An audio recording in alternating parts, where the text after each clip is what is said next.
एक जंगल में 3 दोस्त बड़े आनंद से रहते थे। कछुआ, हिरण और कौवा। जंगल में सभी प्रकार के प्राणी और पक्षी भी रहते थे, लेकिन उनके जैसा कोई नहीं था। एक दिन हिरण बोली, अरे बैठ बैठ कर बोर हो गई हूँ, चलिए कोई ऐसा खेल खेलते हैं जिसमें सभी को मज़ा आ जाए। कछुआ और कौवा बोला, हाँ दोस्तों, बैठे बैठे का खेल खेल कर बोर हो चुके हैं, कुछ नया खेल खेलते हैं। कौवा और हिरण बोले, ठीक है, अच्छा तुम जाओ और एक बड़े से पेड़ पर बैठकर 10 तक गिनती करो और हम दोनों छुपेंगे। इसके बाद तुम हमें ढूंढना।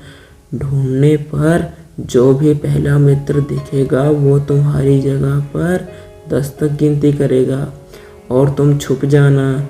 कौवा गिनती करने लगा, हिरण और कछुआ छुपने लगे। इसी तरह खेल चलता रहा। जब खेल खेल कर तीनों मित्र थक गए, तब एक जगह बैठकर बातें करने लगे। उतने में एक शिकारी वहां से गुजर रहा था। तभी उसकी नज़र हिरण, कौवा और कछुए पर पड़ी। शिकारी ने जैसे ही तीनों मित्रों को देखा, उन्हें पकड़ने के लिए दौड़ा। खतरे का आभास होते हिरण और कौवा रफू चक्कर हो गए, यानी वहां से भाग गए।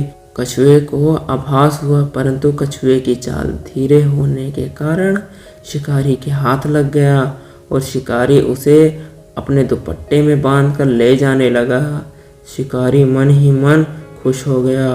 हिरण नहीं तो कछुआ ही सही, रात का तो प्रबंध हो गया। यह सुनकर वहां से जाने लगा।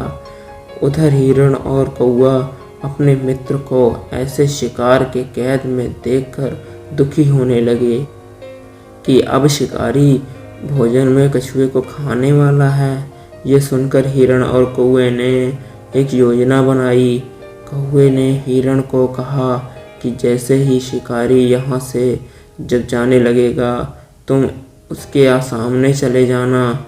जब शिकारी तुम्हें देखेगा तो पोटली ज़मीन पर रखकर तुम्हें पकड़ने के लिए जैसे ही दौड़ेगा, मैं ज़मीन से पोटली पकड़कर उड़ जाऊंगा और तुम वहां से भाग जाना। जैसे ही शिकारी वहां से जाने लगा, हिरण उसके सामने आ गई। शिकारी ने हिरण को पकड़ने के लिए पोटली जैसे ही ज़मीन पर रखी, कौवा अपनी चोंच में पोटली पकड़कर उड़ गया। शिकारी हिरण को पकड़ने के लिए दौड़ा और पीछे मुड़कर देखा तो कौवा पोटली चोंच में पकड़कर उड़ रहा था। इधर हिरण पलक झपटते ही भाग गई और शिकारी निराश होकर घर लौट गया। कौवे ने पोटली को महफूज जगह पर रखा और कछुए को शिकारी के चंगुल से आज़ाद कराया और तीनों मित्र आनंद से रहने लगे।